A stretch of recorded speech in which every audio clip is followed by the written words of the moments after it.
Y'all know how this go. For all the people who show me love and support the channel, y'all are truly appreciated. For the people that want to bring negativity and leave negative comments, go ahead and press do not recommend this channel now. Now that that's out the way, I got a comment that said you seriously had the nerve to say Dark Souls 2 has the best PvP immediately after casting Warmth to heal yourself because you have zero access to healing items. Now, before I get on that comment, I wanted to show y'all that you had a reason in Dark Souls 2 to wear light armor. As y'all seen, light armor gives you better elemental defense, heavy armor gives you better physical defense. Dark Souls 2 did so many things right. Alright, and we finna get into that after I speak on this comment. Now, I don't expect everybody to agree. Alright, we all have different views. That's what make the world a beautiful place. But in my opinion, I think that Dark Souls 2 making it to where the Reds and the Phantoms couldn't heal was a good thing. How many times have you played Dark Souls 3 or Elden Ring and you got a Phantom down to a piece of health and he got away and popped off that fast heal because the host and stuff was just chasing you down trying to stop you from killing them? In Dark Souls 2, a Phantom can only heal if they use Warmth or a healing spell. And the healing spell takes time to get off. You leaving yourself open for a backstab. Or you leaving me with the host and he probably about to die. You see what I'm saying? And then Warmth, it's not like when you pop Warmth out that it's healing you the entire time. Warmth heals for like, I don't know, it heals for a certain amount, then it stops. Then it heals you again, then it stops. That's how Warmth works in Dark Souls 2.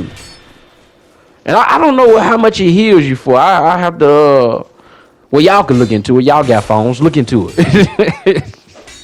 And another thing you have to realize is Dark Souls 2 PvE was intelligent. I said this in the last video. Dark Souls 2 PvE, it wasn't no how in Dark Souls 3 and Elden Ring you could just circle around and backstab him or whatever. Man, I said that right as I'm backstabbing that dude. That's crazy. That wasn't even playing, by the way. That was not playing. But anyway, you weren't doing that in Dark Souls 2, and I could prove that. If you done played Dark Souls 2, you know them High Knights had a specific move to stop you from doing that shit. You was not finna run around them and backstab them. They had a certain move they did to stop you from getting behind them. Elden Ring, Dark Souls 3, I haven't came across an enemy that would stop you from doing that. You could just circle around, backstab every last one of them. Now, I know what y'all saying. What the hell this got to do with invaders not being able to heal without warmth and a spell? If the enemies are intelligent, do you think the host and them phantoms finna chase after you? I done seen ganks in Elden Ring that's scared to progress in Limgrave. I can tell you now, ain't no way in hell they was finna chase after you in Dark Souls 2. That's a death wish. Dark Souls 2, like, let's talk about the fall gate runners. Oh no, ain't no fog walling. You running that fog wall and an invader is behind you, you getting backstabbed out of it. If you run to that fog wall and regular NPCs are behind you, you getting backstabbed out of it. Dark Souls 2 was PvP intended. I do not feel that way about Elden Ring. I feel like PvP was just, they was just like, you know what? Just throw it in there. Fuck it. That's how I feel about it, PvP and Elden Ring. They just like, man, fuck it, throw it in there to make everybody happy.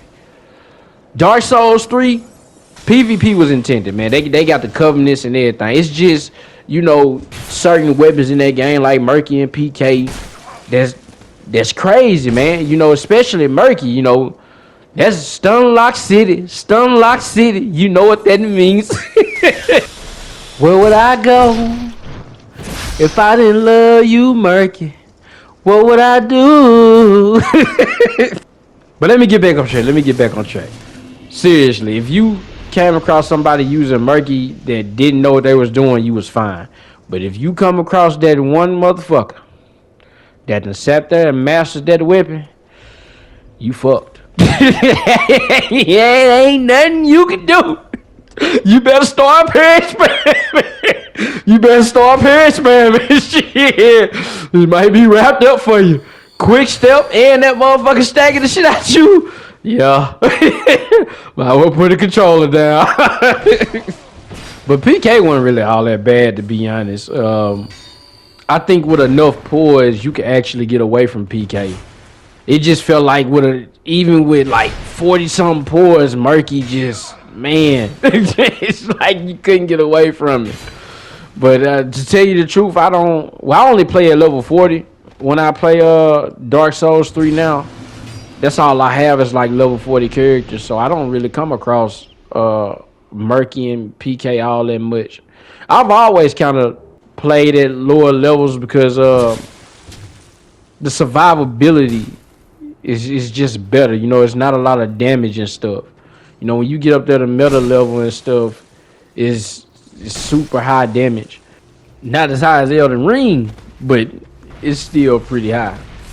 But level 40 is really fun in Dark Souls 3. And I'm not gonna lie, it's fun in Elden Ring as well. You just gotta be careful of them over level phantoms, man, because like over level phantoms in Elden Ring remind me of Unskilled in Dark Souls 3. They really do, man. They damage is insane. They have the potential to one shot you at level 40. Well, hell, let's be honest. Over level phantom got the chance to one shot you at any level, to be honest. But before I get off here, I want to put this on y'all mind real quick, because I've been wanting to say this for a hot little minute. In every last Souls game, that's 1 through 3. We talking Dark Souls 1 through 3. I felt like I've always had a chance to win, right? In Elden Ring, there are some ganks you cannot beat. And for anybody that say that they could beat any gank, they don't know what they do. I'm pretty sure there's nobody that's gonna say that. But if they do say that, they don't know what they talking about. Elden Ring, because of status procs, if people really wanted to do you for the bad, that's what I'm getting at. If people really wanted to do you for the bad, they could. Like a lot of ganks be holding back in Elden Ring, and I've been noticing that for a long time. And I know some of y'all are gonna say, no, they don't be holding back. Yes, the hell they do. Because if they really wanted to dog you out, every last one of them will be running bleed. Every last one of them will be running sleep, madness. There is nothing you can do to stop those status procs. You cannot roll madness and sleep. You gon' get caught. So, you know, blood loss can be rolled, you know. But if you fighting 3 people with blood loss, man, you better have your rolling on point. But sleeping madness, can you imagine fighting 3 players that's running Saint Trina swords or that velvet sword that came in the DLC? You wouldn't win. There is nothing you can do. A lot of ganks hold back in the Elden Ring. And it's just some ganks you can't beat, man. That's why I don't really care for it like that. It just, to me, it don't make sense. That's why I say I feel like PvP was just thrown in there. But like to subscribe, comment down below, cut on that notification bell because I got more coming. I'll see y'all later.